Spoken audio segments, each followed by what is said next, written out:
So, Jujutsu Kaisen's recent chapter. So, you know what? I think personally, I was gonna wait until I covered the entirety of the Culling games up till now. But since y'all don't really care for that type of content right now, as far as my viewership is concerned, we're gonna go ahead and skip over all that, and I'm just gonna cover whatever other topic I'll get into involving JJK. Now then, so yeah, this one's an interesting one because I feel like personally, it's not that bad. A lot of people have problems with Sukuna's motivations or like even just his characterization as a whole. And it's like, he's pretty much been known to be this guy for the longest time, literally since the beginning of JJK. I don't understand the issue that people all of a sudden have with Sukuna's motivations as far as like having a good challenge, as far as like what's recently been like revealed to us, and all those types of things. And also, I do want to touch on another complaint I heard a lot of people levying towards like Gege's writing that I don't agree with. It's the fact that a lot of things aren't explained as intricately anymore. And me personally, I'm not really a fan of Gege's yap set in the recent stuff. Like, I'm not gonna lie to you. Like, when it comes to Gege, the yapping just bothers me, you know? Like, I'll read through it, but for the most part, if it's not pertaining to like the main plot, I'm not really gonna pay much attention to it. Like, I'm gonna be keeping it a band with you. I just breeze right past it. You know, I'll glimpse it, but yeah.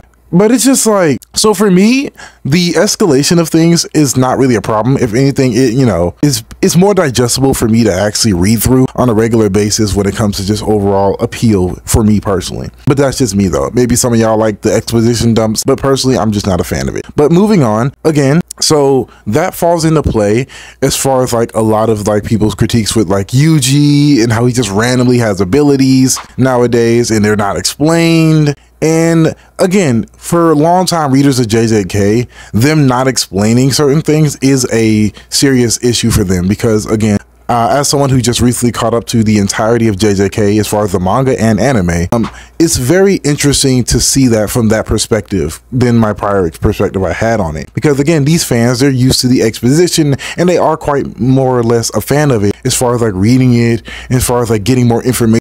Shout out to my boy user 738 for short. It says Dragon Ball just needs a straight up semi remake.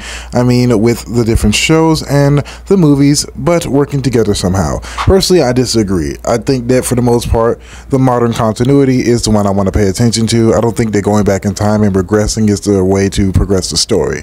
I just wish that they would do something, I don't know, innovative and more importantly with the story and with the characters and treat them with respect. That's mainly what I want. But anyway, peace. About the series and learning as much about the series as possible, especially when it comes to the power systems. But at the same time, yeah, I ain't gonna lie, y'all kind of bugging. Like, I'm just gonna keep it a band with y'all. Y'all kind of bugging right now. Like saying that, oh, Gege is kind of slacking or Gege fell off because, oh, things aren't explained. It doesn't make any sense. Like, honestly, especially involving Yuji. Like, my main complaint with Yuji is that he didn't have any curse techniques. And now it looks like he got two. Whatever those weird armaments are, and then you have his usage of piercing blood, which is interesting. I honestly like the fact that he could use piercing blood because it goes back to Chozo and like their, you know, relation to one another, and at least on a thematic and obviously physical level. I think that's really cool. I will say, no mention on Kenjaku is crazy. Like, I'm not gonna hold you, that is wild to me because like they made it seem as though he's, you know, completely gone, and that is one of the things I will say I agree with as far as the complaints, as far as Gege's writing, because it's like, dude, all Yuta did was cut off his head. Like, that's like not how you get rid of him, considering that the cursed spirit housing in Geto's body is literally on his head. All he has to do is just like undo the thing. You know what I mean? Like, unless you're gonna just like give us an off-panel flashback or on-panel flashback of seeing a freaking Yuta just stab him directly straight through the forehead, then I'm like, okay, I guess that wraps up that. But yeah, for right now, nothing's being said about it. Moving on again. So yeah, we get him inheriting obviously Kenjaku's will. That is Sukuna. And then he just basically says, okay, I'm just gonna, you know, merge all humanity together, and I'm just gonna, you know, run the ones and run the 15 with freaking the new body of Tengen, which is, again, it's expected of Sukuna.